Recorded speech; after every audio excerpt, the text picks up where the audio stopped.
खण्डमण्डलाकारं व्याप्तं येन चराचरं तत्पदं दर्शितं येन तस्मै श्रीगुरुवे नमः। वो मेरे तो खाली कर देता चक्षुषा चैव दिव्येन योगमाविष्करोति यः विश्रुतं विश्वरूपं च तस्मै बुद्धात्मने नमः। परम मंगलमय विश्वरूप परमात्मा एवं परमात्मा स्वरूप तत्वदर्शी सदगुरु के चरणों में सादर नमन। आज दूसरे दिवस के दोपहर पूर्व के सत्र में अभी दो आदरणीय महानुभावों के माध्यम से हम आप सभी ने सर्वांग योग की जो सूत्र में पद्धति है, प्रयोगात्मक पद्धति है, उस सूत्र में है, उसमें ज़्यादा यहाँ वहाँ का स्वमत की ज़्यादा उसमें गुंजाइश नहीं है, पर उसको ही समझने के लिए कई प्रकार से शैली अलग हो सकती है, भाषा अलग हो सकती है, उदाहरण प्रमाण अलग अलग हो सकते हैं, लेकिन लक्ष्य तो एक ही है। और कभी कभी ये होता है कि ज़्यादा उसी बात को अनेक प्रकार से व्यक्त करने से हमारे जैसे लोगों को भ्रम होने लगता है। जो परिपक्व हो गए हैं, जो स्थिति में है, उन्हें तो कुछ नहीं फर्क पड़ता, लेकिन हमारे जैसे लोगों को फर्क सा पड़ने लगता है। उनको लगता है कि ये कुछ बतलाते हैं, ये कुछ बतलाते हैं। बात एक ही है, लेकिन वो हमारी भाषा बदल गई, हमारी शैली बदल गई, हमारा तरीका बदल गया। तो सामान्य व्यक्ति को लगता है कि पहले वाले ने कुछ और बताया, ये तो कुछ और बताया, फिर ये तो कुछ और, तो वो फिर जहाँ का तहाँ खड़ा रह जाता है। इसलिए जो श्रेणी, जो सब भगवान ने जो सूत्र रखा सर्वांग योग को प्रारंभिक अवस्था में, उसी एक सूत्रता से ही ज़्यादा अच्छा है। फिर वो सूक्ष्म और कारण और महाकारण अवस्था तो खुद को प्राप्त करना रहती है। स्थूल रूप से उतना ही उसी की भाषा में, उसी की शैली में बतलाने से उसको स्थूल रूप से प्राप्त हो जाता है, पर वो सूक्ष्म और कारण और महाकारण अवस्था तो खुद को प्राप्त करना होती है। जितना जिसका बौद्धिक स्तर होता है, जितना फिर आगे अभ्यास चिंतन मनन रहता है, उतनी अवस्था तक वो इस देह में जा सकता है। क्योंकि ये अनेक जन्म की सिद्धि, बहुना जन्म नामन्ते ज्ञानवान माम प्रपद्यते वासुदेवा सर्वमिति स महात्मा सुदुर्लभ। ये अंतिम अवस्था में पहुंचा हुआ तो कोई, रामायण में भी लिखा होगा कि दुर्लभ ब्रह्मलीन विज्ञानी, अरे दुर्लभ लिख दिया ना, दुर्लभा जो जैसा श्रीमद् भगवद गीता में लिखा, बहु नाम जन्म नामन्ते ज्ञानवान माम प्रपद्यते वासुदेवा सर्वमिति स महात्मा सुदुर्लभ। वही तो मानस में लिखा दुर्लभ ब्रह्मलीन विज्ञान। दुर्लभ बात क्यों लिख दिया उसके साथ? वो अंतिम अवस्था की, आस्तिक अवस्था की पूर्ण आचरणवान स्थिति में पहुंचा हुआ दुर्लभ है। हम तो अभी उसके विद्यार्थी हैं। स्थूल ही समझ लेंगे तो हम ही अपनी भूमिका के अनुसार सूक्ष्म कारण और महाकारण अवस्था तक जा सकते हैं। इसलिए सामान्य जनरल, इस समय सर्व सामान्य के बीच में स्थूल ही ठीक रहता है। अगर उसमें सूक्ष्म कारण और महाकारण अवस्था की विषय वस्तु रहती है तो उसको नींद आने लगती है, ऊबने लगता है, उपराम भी होने लगता है। और हम तभी आए हैं तो आधे लोग तो वो ऐसे ही उपराम है, वो तो उपराम से है ही, वो एक अलग बात है।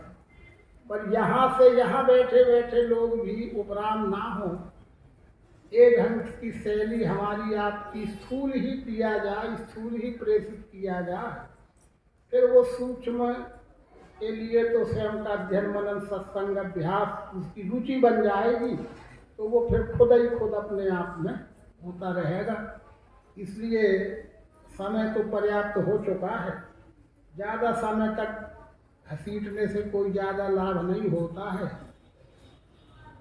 जो भी हुए हैं वो सब सर्वांग योग समन्वित ही होते हैं, सर्वांग योग के आधार से ही होते हैं। पर उसमें भी हमारी आपकी बौद्धिक स्तर के अनुसार समझ में अपने अपने हिसाब से आता है।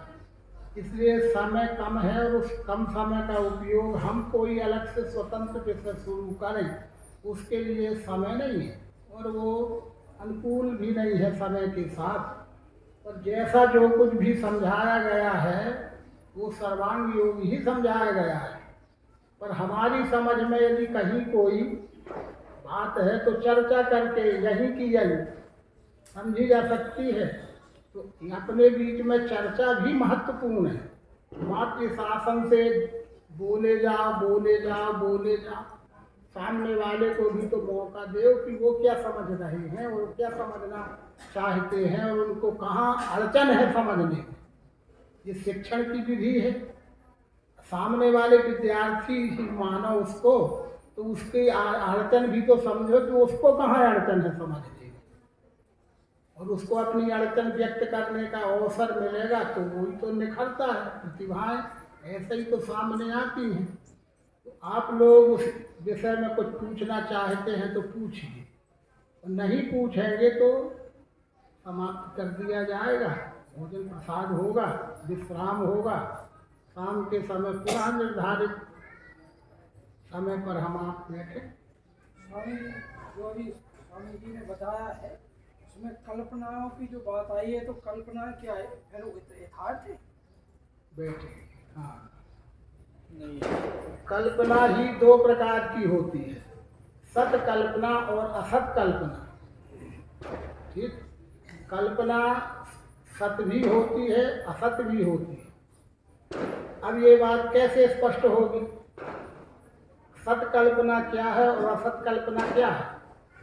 जो वस्तु है, जो अस्तित्व में है, वो सत कल्पना है, और जो वस्तु के रूप में अस्तित्व में है ही नहीं वो असत कल्पना है। जैसे कोई भी बात जैसे से सिद्ध होती है, जैसे बांझ का लड़का है क्या? आकाश का फूल है क्या? मगर का दूध है क्या? ये असत कल्पना है। ठीक, जगत ये असत कल्पना है। पर वस्तु तो स्वयं सिद्ध है, प्रत्यक्ष है ही, ये तो सत कल्पना है। तो सत कल्पना से सत की सिद्धि होती है और असत कल्पना से असत ही प्राप्त होता है। इसलिए वस्तु में तृप्ति देखी कल्पना से स्वभाव ने, ये किसकी कल्पना है? ये सत कल्पना है। और ये किसकी कल्पना है? सतगुरु की कल्पना है, आदि नारायण की कल्पना है। कल्पना के लिए अधिष्ठान देह चाहिए, इसमें कोई कल्पना नहीं है। वस्तु तो निर्विकल्प अवस्था में, वस्तु तो निर्विकल्प को कहते हैं, भावातीत को कहते हैं, त्रिगुण रहतम, ये सब है। लेकिन कल्पना का शब्द जहाँ आएगा तो कल्पना के लिए कोई अधिष्ठान देह चाहिए। वो देह है आदि नारायण सदगुरु इमं विवस्ते योगम। उनमें ये कल्पना हुई कि ये सब क्या है, को हम, यही तो कल्पना है ना, को हम। ये कल्पना नहीं है क्या? मैं कौन हूँ? सो हम बिना गुरु के लक्ष्य कराए, बिना सदगुरु के लक्ष्य कराए जिसको लक्ष्य हो जाता है वो स्वयंभू कहलाते हैं। ये आदि नारायण इसलिए स्वयंभू हैं। वो बिना गुरु के ज्ञान हो गया जिनको, बाकी हम सबको गुरु ही लगेगा और गुरु अवतारों को भी लगे हैं। पर वो सदगुरु स्थान है जो बिना गुरु का है। इसलिए ज्ञान मूर्ति, गुरु मूर्ति, ज्ञान मूर्ति, ये जो विशेषण है वो सदगुरु विश्वरूप और विश्वरूप का अनुभव जिसमें स्वयंभू आया, वो वस्तु में त्रुटि देखी कल्पना से स्वभाव ने। तो सत कल्पना से सत की सिद्धि होगी और असत कल्पना से असत ही प्राप्त, तभी प्राप्त ना होगा। ये बात है। इसलिए कल्पना मात्र झूठ को नहीं कहते, कल्पना सत भी होती है, असत भी होती है।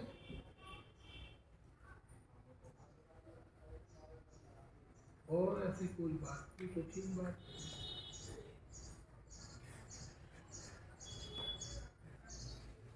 कैसे? समझाते तो रहे हैं, ठीक समझाया, समझाने वाला कोई कसर नहीं लगाता कभी, ये समझने वाला क्या समझे? कैसे है क्षर में अक्षर, अक्षर में क्षर, क्षर ही अक्षर, अक्षर ही क्षर, कैसे है? शब्द क्षर भी है और शब्द अक्षर भी है, स्पर्श रूप रसगंध सब क्षर भी है और सब अक्षर भी है, और यही समझ रहे हो, यही हमें समझा दी। शब्द क्षर भी है, ये परिवर्तनशील जो ऐसा और फिर ऐसा, ये शब्द में जो परिवर्तन होता है, परिवर्तन होना ही क्षर है, और बदलते हुए भी रहता है, माने ऐसा भी हो, ऐसा भी है तो है, ऐसा भी है तो है, और कैसा भी है, कैसा भी है वो अक्षर भाव है। समझ लो अभी भी, फिर नहीं हमको बाद में समझा देना, है ना भाई? कहना अलग चीज है, लेकिन उसको हृदयंगम हो जाना और फिर कैसे है, जैसे कि के प्रमाणों सहित कुछ सिद्ध हो जाना, ये विज्ञान का लक्ष्य है। क्षर ही अक्षर है, 500% सही है। क्षर में अक्षर, अक्षर में क्षर, क्षर में अक्षर का भास होता है, अक्षर में क्षर का भास होता है। केवल अक्षर में क्षर नहीं भासता, क्षर में अक्षर भी भासता है। क्षर ही अक्षर है, अक्षर ही क्षर है, पर कैसे? बातों में थोड़ी। शब्द क्षर भी है कि नहीं? ऐसा भी है और ऐसा भी है, पर कैसा भी है कि नहीं?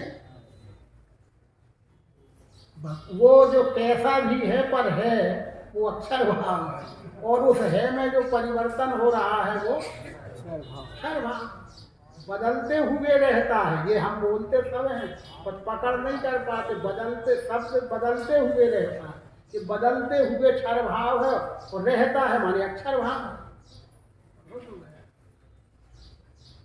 ऐसे समझाने वाला तो बड़ी मशक्कत करते हैं बेचारे, लेकिन हम समझने वाले जिस भूमिका के होते हैं उस भूमिका से समझ में आता है, और धीरे धीरे समझ बढ़ती है।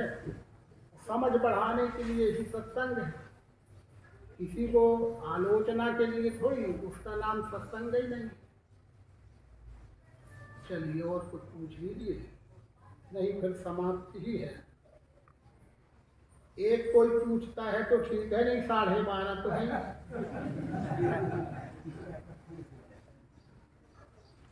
अपन किम समझो में जीव जड़ कलिमल ग्रसित विमूढ़, श्रोता वक्ता ते श्रोता वक्ता समशीला।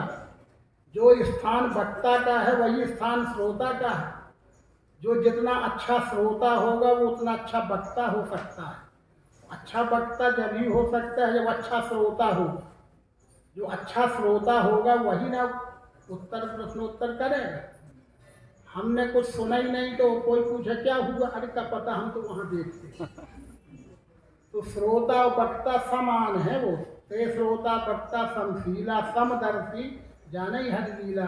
इसलिए भगवान के साहित्य का हमें अध्ययन करना चाहिए, मनन चिंतन करना चाहिए, तो फिर प्रश्न अपने आप आएंगे, अपने आप आएंगे। क्योंकि हमारी सामर्थ्य इतनी नहीं है कि उस लिखे हुए को हम ज्यों का त्यों हृदयंगम कर सकें। पूछना ही पड़ेगा उसके लिए, पूछना ही पड़ेगा उसके लिए। और हम कुछ पूछ नहीं पाते हैं, उसमें मैं भी शामिल हूँ। ये मत समझो कि मैं अलग होकर बोल रहा, कि हमारा भी अध्ययन नहीं है। तो जैसा जैसे गुरु वैसे चेला, तो ठेल काय की लगेगी, वही ठेल लगेगी। नरक में हो गया ठेलम ठेला। और जब योग्यता दोनों तरफ होती है तो फिर आदत अधिकारी जहाँ पावे जो तो गूढ़ ही तत्व न साधु दुरावन। तो है रहस्यति गूढ़ है लखना पड़े अज्ञान, स्थिर भी से इस विषय में करें विचार। ये वो विषय है, ठीक है, समय हो चुका है, अभी समाप्त किया जाता है। आप लोग निराश मत हो, उदास नहीं होना है, उपराम नहीं होना है। अपनी रुचि को बनाए रखना है, अपनी श्रद्धा को बनाए रखना है, और अपने स्तर से आगे बढ़ने की तत्वों तक के साक्षी को भक्त कहते हैं। अब सुनेंगे, तत्वों तक के साक्षी को भक्त कहते हैं।